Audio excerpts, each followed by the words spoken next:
الحمد لله رب العالمين والعاقبة للمتقين ولا عدوان إلا على الظالمين وأشهد أن لا إله إلا الله وحده لا شريك له ولي الصالحين وأشهد أن محمدا عبده ورسوله وصفيه من خلقه وخليله سيد الأولين والآخرين اللهم صل عليه وعلى آله وصحبه ومن اتبعهم بإحسان إلى يوم الدين أما بعد رب اشرح لي صدري ويسر لي أمري واحلل عقدة من لساني يفقهوا قولي. Mes chers frères, mes chères sœurs,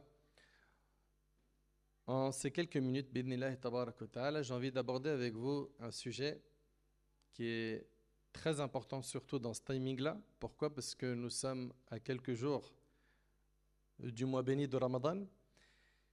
Et en fait, comme vous le savez, il vaut mieux prévenir que guérir. Il arrive souvent qu'on atteint ce mois et qu'on fasse des constats de choses qui ne vont pas dans nos comportements, dans nos adorations, dans le comportement de certains de nos frères, de nos sœurs. Et donc, aujourd'hui, avec l'aide d'Allah Tabaraka wa Ta'ala, on va traiter du sujet de nos erreurs pendant Ramadan. Donc, on va mettre l'accent sur des erreurs souvent trop commises et malheureusement trop répandues. Et ces erreurs-là nous font perdre énormément de mérite et de récompense, alors que normalement, nous sommes censés rentrer dans la compétition spirituelle pour atteindre les plus grandes récompenses pendant le mois de Ramadan. Mes chers frères, mes chères sœurs, rapidement, rentrons dans le vif du sujet. La plus grande erreur que les gens font, et c'est la première, c'est qu'ils ignorent l'importance de ce mois. Tu ne peux pas valoriser ce mois si tu ne connais pas son importance. Ce mois-là, pourquoi il a de la valeur? Je vous pose une question. C'est une question, ce n'est pas un monologue. Hein. Pourquoi ce mois-là, il a de la valeur? Levez la main. Oui? Barakallahu fik. Shahru Ramadan alladhi unzila fihi al-Qur'an. Le mois du Ramadan au cours duquel le Coran a été révélé. Donc ce mois-là, ce qu'il a valorisé, c'est la révélation du Coran. Et jeûner le mois du Ramadan, c'est obligatoire ou c'est surrogatoire? C'est obligatoire. Et Allah Ta'ala, il dit dans le hadith al-Qudusi, et mon serviteur ne se rapproche pas de moi par une chose que j'aime plus que les actes obligatoires. Donc Allah Ta'ala, ce qu'il aime par-dessus tout, c'est l'accomplissement des actes obligatoires. Et le jeûne du mois du Ramadan en fait partie. Vous suivez? Donc quand toi tu sais qu'Allah Ta'ala il aime les actes obligatoires, parmi eux il y a le jeûne. Quand toi tu sais que c'est le mois du Coran. Quand toi tu sais que dans ce mois il y a une nuit qui vaut mieux que 1000 mois. Toute une vie entière. Allahu Akbar. Laylatul Qadr, khayrun min alfi shahr. La nuit du destin vaut mieux que 1000 mois. Subhanallah, Allahu Akbar. Également, pendant ce mois, le prophète il dit quand arrive le mois du Ramadan, on ouvre les portes du paradis, on ferme celles de l'enfer et les démons sont enchaînés. D'ailleurs, il y a un ennemi à combattre pendant tout le mois, c'est pas Shaitan, c'est ton nafs. Parce que souvent, quand tu dis aux jeunes, mais même pendant Ramadan, tu es en train de parler avec elle, c'est haram ce que tu es en train de faire. Ouais, mais c'est ma meuf, je la kiffe. Mais lève le pied. Il te dit quoi? Non, mais t'as vu, Shaitan, il m'a eu. Faux. Il n'y a pas de Shaitan pendant Ramadan. Là, c'est ton nafs programmé par Shaitan qu'il va falloir reprogrammer à nouveau. Suivez bien. Donc, la plus grande erreur que font les gens pendant Ramadan, c'est qu'ils ignorent son importance, sa place auprès d'Allah, son mérite. Et tu ne peux pas valoriser quelque chose quand tu ne connais pas sa valeur. C'est vrai ou c'est pas vrai? Un mois au cours duquel les bonnes actions sont multipliées, le mois du Coran, le mois où le prophète sallam faisait plus d'efforts que dans les autres mois, ça c'est quelque chose que l'on doit prendre en compte car notre bien-aimé alayhi sallam c'est notre modèle. Très bien. Deuxième erreur que font certains, vous avez, je dis à chaque fois certains, parce que je sais qu'il y en a parmi vous, alhamdulillah, ils ne sont pas concernés par tout cela. Ceux qui sont concernés, qu'Allah les guide, il faut leur relayer l'information pour qu'ils se réforment. La deuxième erreur, c'est qu'il y en a, à l'idée d'entendre que Ramadan approche, ils se sentent mal à l'aise. Pourquoi? Pourquoi ils se sentent mal à l'aise? Selon toi, mon frère. Toi. Non. Ouais, toi. Pourquoi il y en a certains, quand ils entendent J-7, Ramadan arrive, ils voient des gens dire ah, mashallah, alhamdulillah, trop bien. Et d'autres qui disent ouais. Pourquoi? Vas-y, dis-moi.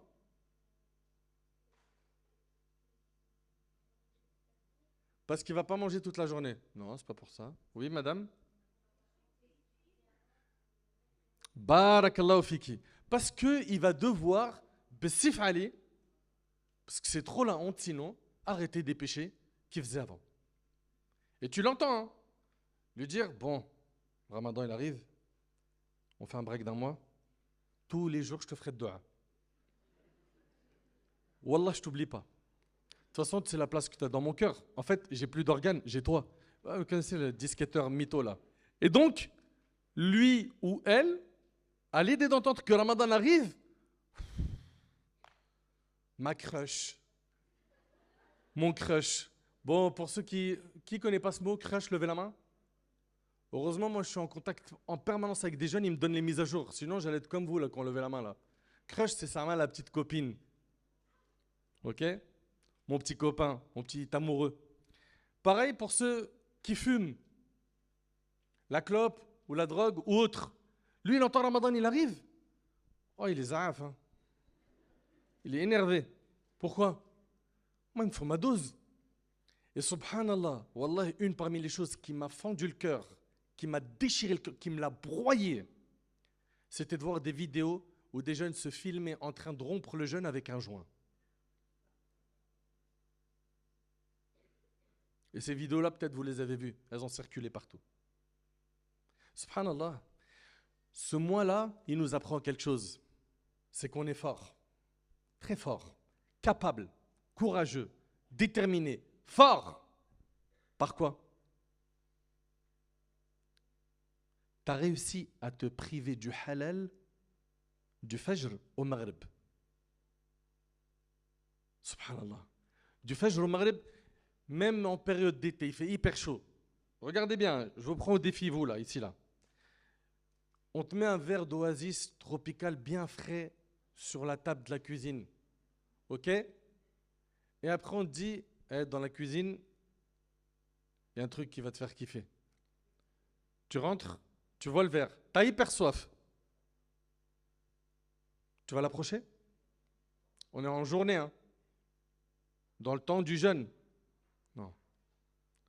Qu'est-ce qui empêche ce frère ou cette sœur, à ce moment-là, de ne pas toucher à cette boisson alors qu'il fait chaud? Il a soif, ou elle a soif, et il est même possible qu'il soit tout seul dans la maison. Il n'y a personne. Qu'est-ce qui l'a empêché à ce moment-là de le faire? Oui? La crainte d'Allah. Allah, il me voit. Je ne peux pas le faire. Excellent. Superbe. T'as dit, tu ne peux pas boire ce verre, pourquoi? Parce qu'Allah, il te voit. Magnifique. Mais après le maghrib, il ne te voit plus? Non, mais c'est une question. Moi, je suis très content.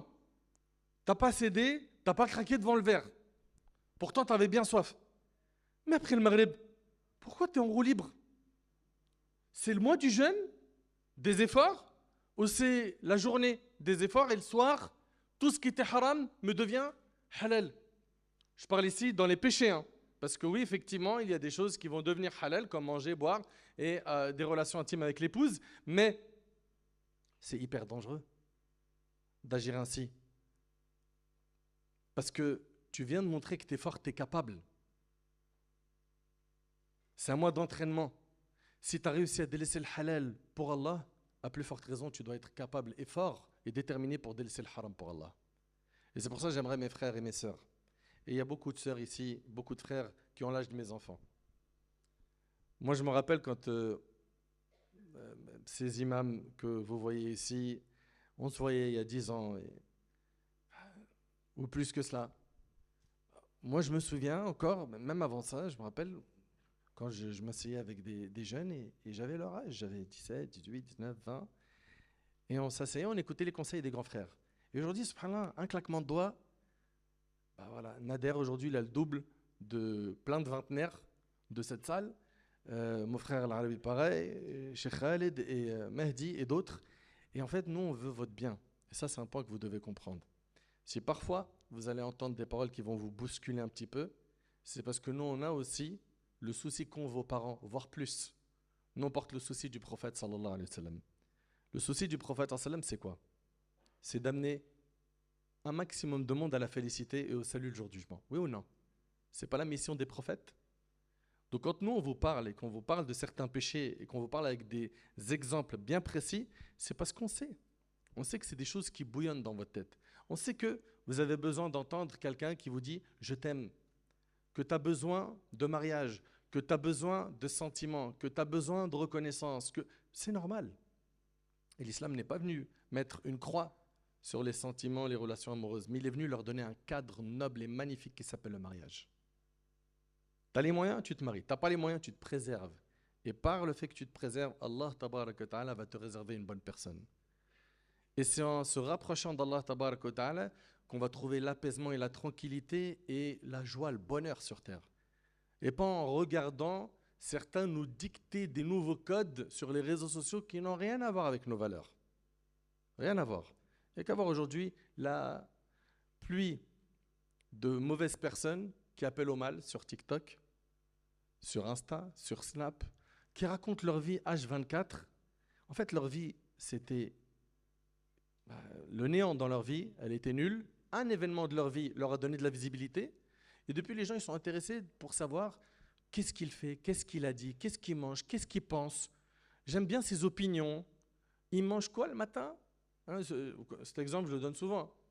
Ils sont là, ils disent, alors, elle est en train de nous dire qu'elle a mis du flocon d'avoine avec de la banane et du miel. Myrtille? Ah, j'ai jamais essayé ça. Avec du myrtille. S'il vous plaît, notre vie, c'est notre capital, c'est ce qu'on a de plus important. Si on n'investit pas notre temps pour se rapprocher d'Allah et faire le bien, Shaitan, il va utiliser justement ce temps pour nous donner des mauvaises idées et l'utiliser à mauvais escient.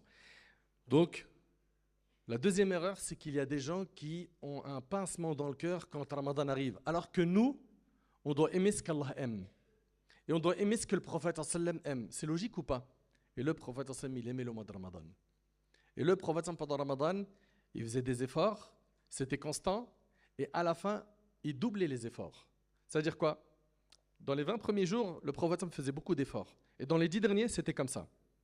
On fait un constat, comment ça se passe chez nous?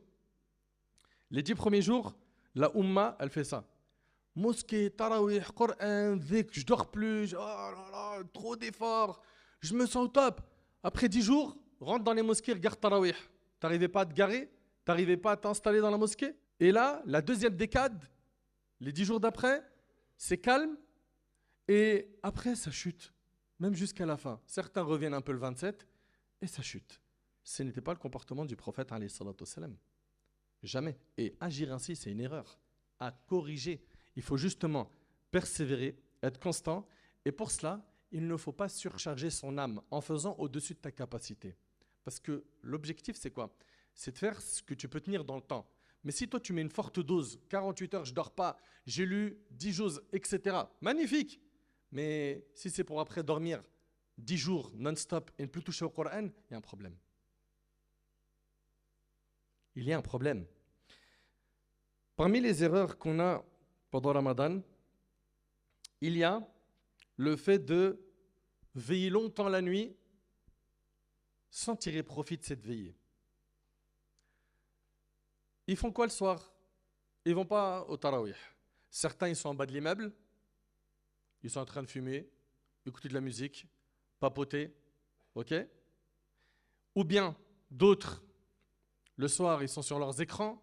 Allez, vas-y, j'enchaîne des lives TikTok jusqu'au matin. Comme ça, on va faire des bêtes d'ambiance. Mais la bête d'ambiance, elle se trouve à la mosquée, dans l'adoration d'Allah. Vous faites n'importe quoi. Et d'ailleurs, si vous avez des amis à vous qui vous encouragent à faire des lives tous les soirs, peu importe sur quel réseau, pour papoter d'autres choses que de din, bannissez ça. Votre temps, il est trop, trop, trop important. Et le prophète sallallahu alayhi wa sallam a dit vrai quand il a dit il y a deux bienfaits qui ne sont pas appréciés à leur juste valeur, la santé et le temps libre. Le temps libre. C'est quand la mort, elle frappe une personne, que là, il se dit, mince, si seulement je pouvais prolonger ma vie de quelques minutes pour faire quelques adorations. Est-ce que l'ange de la mort va accepter? Est-ce qu'Allah va t'accorder ce délai? Jamais de la vie. Donc veiller sans utilité. Et à la fin, qu'est-ce qui se passe? Ils veillent jusqu'à quelle heure? 3-4 heures du mat sur le net, à mettre de la musique à fond dans leur voiture, et ils sont dehors, ils sont postés. Et à faire des désobéissances, et à parler avec des filles, bref. Et après, qu'est-ce qu'ils font? Ils dorment vers les coups de 3-4 heures du mat. Pour les meilleurs d'entre eux, ils vont se dire, venez les gars, on prend quand même un repas. À la sunna. 3 heures du matin, il dort, il ne se réveille pas pour subh. Grave erreur. Et il se réveille quand? Après l'asr. Et ça fait partie des grandes erreurs de certains jeûneurs. Dormir et faire sortir une prière de son temps. D'ailleurs, dans un hadith qui est rapporté dans le recueil authentique de l'imam al-Bukhari, le prophète sallam, il nous parle d'une personne qui sera châtiée dans la tombe. On prendra une pierre immense et on lui fracassera le crâne. Et cet acte sera répété dans sa tombe et à chaque fois, sa tête sera remise dans son état initial et le même coup de pierre touchera sa tête et ça sera répété. Et c'était qui cette personne-là? C'est une personne qui dormait en faisant sortir une prière de son temps. Ça, c'est que dans la tombe. Sans compter, il y a un fleuve en enfer réservé à ceux qui font sortir la prière de son temps. C'est quoi ta raison? Ouais, mais non, mais parce que tu ne connais pas mes conditions. Regardez, venez, on se met d'accord sur une chose. On a rarement vu des gens faire des efforts pour prier à l'heure et Allah il les a abandonnés. Et en réalité, celui qui veut une chose, il se donne les moyens. Et celui qui ne veut pas une chose, il cherche des excuses. Est-ce que tu es de la première catégorie ou la deuxième? Est-ce que tu es constamment là à chercher des excuses pour justifier ton impiété? Ou est-ce que tu fais quand même des efforts? Pourquoi? Pour chercher des solutions, pour t'améliorer. Et c'est un effort qui a à faire constamment sur notre nefs. C'est pas facile, c'est pas du jour au lendemain. C'est pas du jour au lendemain. Aujourd'hui, tu as du mal avec la prière de subh. Tu te bats, tu fais les causes, tu te fais aider par des gens de la famille. Et après, avec le temps, tu verras que ce qu'on te reprochait dans ta famille, tu ne travailles jamais pour subh tout seul. Quand il s'agit d'une sortie scolaire, tu es debout une demi-heure avant l'heure. Mais pour subh, c'est ce que les parents disent à leurs enfants, oui ou non? Mais pour subh, tu es au lycée, tu ne te réveilles jamais toute seule ou tout seul. Tu fais l'effort et tu demandes à Allah. Et wallahi, ça paye. وَالَّذِينَ جَاهَدُوا فِينَا لَنَهْدِيَنَّهُمْ سُبُلَنَا. Allah Ta'ala, il dit ceux qui font des efforts pour nous, pour Allah, Allah il va les mener au chemin qui mène à lui. Donc fais des efforts et Allah subhanahu wa ta'ala il te facilitera. Parmi les erreurs pendant le mois de Ramadan, il y a le fait d'accorder trop de temps aux écrans. Les écrans, il va falloir les diminuer. Ils rentrent à la mosquée pendant le tarawih, ils font des TikTok, ils font des lives. Ouais, regardez, on est en train de courir. Mais t'es pas au parc. Ouais, regardez, l'imam, il est en train de faire quoi? Là, je suis en live, là. Et en selfie, je fais une vidéo et un snap. Mais respectez l'endroit. Vous êtes dans la maison d'Allah. Le prophète il a dit que les endroits les plus aimés d'Allah, c'est les mosquées. Les mosquées, c'est des endroits qui sont valorisés dans notre religion. On y trouve normalement quoi? La sérénité, la paix, la quiétude, le repos, le calme. Et pas le désordre, l'anarchie, le mauvais stationnement, les plaintes des voisins. Regardez, oh là là, les musulmans encore, ils ont leur prière de nuit. Et on entend après des voisins non musulmans qui souhaitent la fermeture de la mosquée à cause de l'irresponsabilité d'un des frères qui s'est garé dans un virage qui empêche le bus de circuler. Mais déplace ton véhicule, va loin, et après rattrape ce que tu peux des prières et ne salis pas l'image de l'islam. Et quand vous rentrez à la mosquée, s'il vous plaît, rendez-vous ce service pour vous, pour tirer profit du mois de Ramadan. Mettez vos téléphones du début de l'entrée de la mosquée à la sortie en mode avion. Et j'invite même les responsables des mosquées à mettre des mots, surtout pour nos frères et nos sœurs qui viennent pour Tarawih et qui y vont là-bas. C'est un effet de mode où ils y vont pour se divertir et pas pour se ressourcer spirituellement. Il y a des gens, ils vont là-bas parce qu'ils ont besoin de purifier leur cœur, parce qu'ils ont besoin de sérieux. Et toi, tu viens, tu saccages ce sérieux. Parce que tu veux t'amuser, tu crois que tu es au parc. Il y a un moment pour tout. Dans notre religion, il y a du sérieux et aussi le droit de se divertir. Là, tu vas aller prier le tarawih, ou tu vas aller assister à une conférence, ou tu vas aller assister à une halaqa de tahfidh Coran, d'apprentissage du Coran. C'est des moments sérieux. C'est pas des moments de blague. Qu'est-ce qu'ils font vos snaps et vos TikTok sur ce terrain-là? C'est une maladie. Soignez-vous. Et une parmi les choses qui va vous aider, c'est je rentre à la mosquée, je le mets en avion. Et je préviens ma famille avant. Comme ça, ils comprennent. Je suis à la mosquée, je ne suis pas joignable. Comme ça, au moins, on a la paix dans la mosquée. Aussi, parmi les erreurs, pendant le mois de Ramadan, il y a le fait de manger jusqu'à ne plus pouvoir bouger. Le matin, pour Sahour, il y en a, ils chargent. D'autres, c'est un peu léger, ils prennent quelques dates de l'eau. Par contre, pour le Maghreb, le rendez-vous, là, il est sérieux. Prends de quoi rompre ton jeûne, prie le Maghreb en étant léger, et après, assieds-toi et mange. Certains, qu'est-ce qu'ils vont faire? Ils vont manger, manger, manger, manger, jusqu'à il transpire. Et après, tu le vois, il était assis, mais à un moment, il a glissé. Il n'est plus assis. Vous connaissez ces personnes-là? Il est assis au début sur la chaise, après, il glisse de la chaise. Il glisse, il glisse, il glisse. Ce même bonhomme, il va à la mosquée pour Tarawih, il fait 2 rak'at. Il dit, Wallah, c'est bezef long. Non, c'est pas bezef long. C'est toi, tu portes Jabal Uhud dans ton ventre. Ouais, c'est un problème. C'est un problème. Ou bien l'odeur. L'odeur aussi. Toi, tu es là, tu es en train de faire salat, il a mangé de l'oignon, il s'est chargé de sa ammar cru. Il est à côté de toi, il lâche un roux. Tu vois des nuages. C'est un problème. Ou tu te prosternes et c'est les chaussettes qui t'attaquent. Toutes ces choses-là sont des choses qui sont à régler. Pourquoi? Parce que là, on rentre dans la maison d'Allah. Quand on rentre dans la maison d'Allah, on doit être présentable. On doit être propre. Tu te parfumes. Si tu as mangé quelque chose qui a changé l'odeur de ta bouche, tu te brosses les dents. Ou tu manges quelque chose qui fait partir cette odeur. Et en fait, tout ça, c'est des choses à respecter. Et subhanallah, il y a quand même une chose qui me choque. Dans le concret, en réalité, on mange un vrai repas, c'est celui du soir. Mais comment ils font pour manger un repas qui les fait glisser de la chaise? Ils mangent trop. Ils mangent trop, jusqu'à ce qu'ils n'arrivent plus à tenir la cadence. Tarawih, il ne tient pas, il ne supporte rien, il étouffe, il sue. Faites doucement. Et il y a aussi une autre erreur qui est liée à la nourriture, c'est le gaspillage. Est-ce que vous trouvez normal qu'une famille qui aime Allah et son prophète fasse à manger et subhanallah, ils font beaucoup plus que ce qui est nécessaire? Regardez bien ici, là. Hein. Et à la fin, au lieu de garder ça pour le lendemain ou de distribuer tout de suite un peu aux voisins pour diminuer la quantité, non, je ne veux pas donner aux voisins, j'ai la flemme. D'accord? Le lendemain, non, je vais lui donner un truc qui date d'un jour. C'est quoi ta solution? Poubelle. Vous aurez des comptes à rendre sur ça. Et Allah Ta'ala dit Innal mubadhirin kanu ikhwana ash-shayatin. Les gaspilleurs sont les frères du diable. Non, en islam, on n'a pas le droit de gaspiller.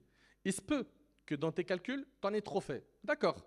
Même si tes voisins ne sont pas musulmans, dès maintenant, fais ton calcul, tu prends une assiette, si c'est un couscous ou peu importe le plat, et tu dis, tu tapes à la porte, voilà, c'est le ramadan, c'est le mois du partage, on voulait vous offrir ce plat. Tu as gagné des récompenses, tu as fait rentrer la joie dans leur cœur, tu leur as montré une bonne image de l'islam et tu as évité le gaspillage.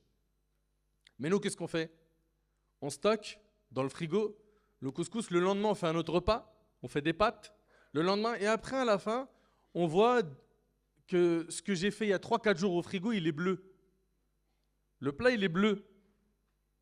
Il a changé de couleur. Et on se pose la question, oh, il a bien tourné, hein, faut le jeter. Ça, c'est une erreur qu'il faudra bannir. Et pour bannir cette erreur, il faut s'organiser.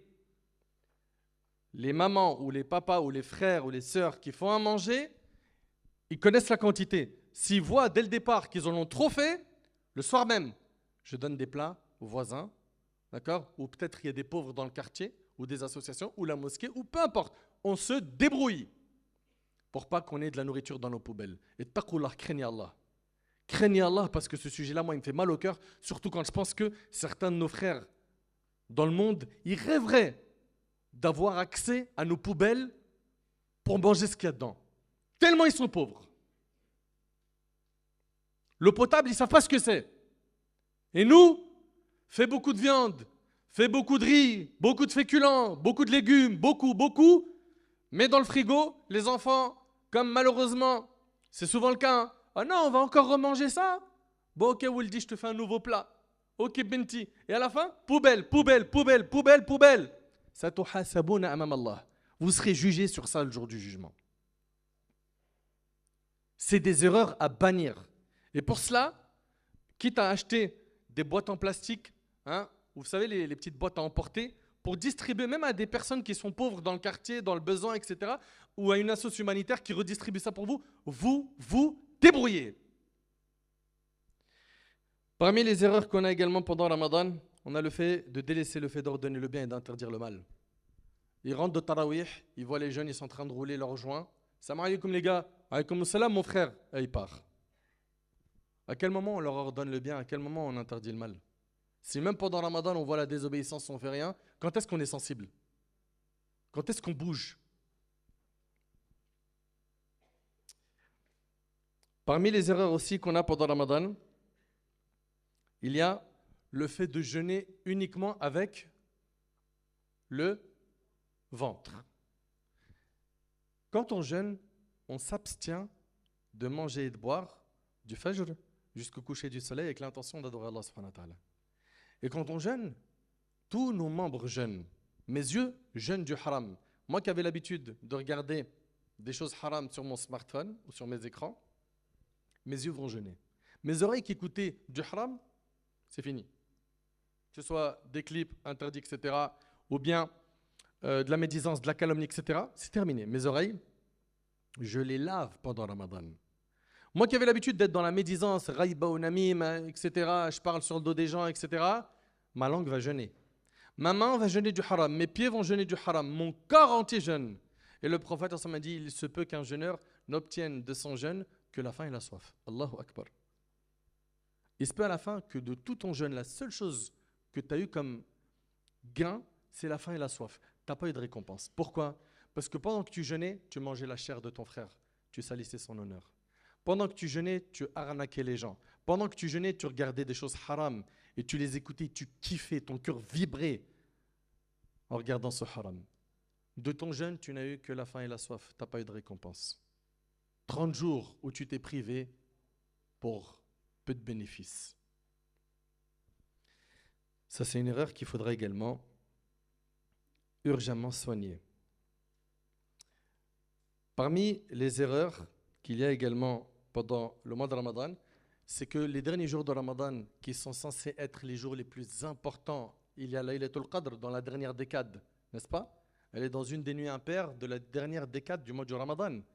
Au lieu de se concentrer à rechercher la récompense de la nuit du destin, à planifier un i'tikaf, une retraite spirituelle, à passer plus de temps à la mosquée ou même à poser des jours de congé, et c'est ce que je vous recommande de faire les frères dans la mesure du possible, dans les 10 derniers jours, posez des jours de congé pour votre cœur. Vous posez des jours de congé pour votre corps en été, posez des jours de congé pour votre cœur, pour l'apaiser, pour vous rapprocher d'Allah, rester à la mosquée un maximum de temps. Et ce qui est très triste, c'est quoi? C'est qu'au lieu d'être dans le dernier sprint sérieux, qu'est-ce qu'ils font les gens? Ils sont toute la journée en train de faire du shopping pour les vêtements de l'Aïd ou en train de préparer les gâteaux de l'Aïd. 3-4 jours avant l'Aïd, il n'y a plus personne dans la mosquée. Vous faites quoi? On achète les cadeaux de l'Aïd. Planifiez ça avant. Ou débrouillez-vous même pour faire ça en ligne, si vous connaissez vos tailles, les vêtements, etc., pour passer le minimum de temps dans le centre commercial pendant Ramadan. Votre temps, il est trop précieux pendant Ramadan. Il se peut qu'on n'atteigne même pas ce mois. Vous croyez que c'est garanti qu'on va vivre jusqu'à Ramadan?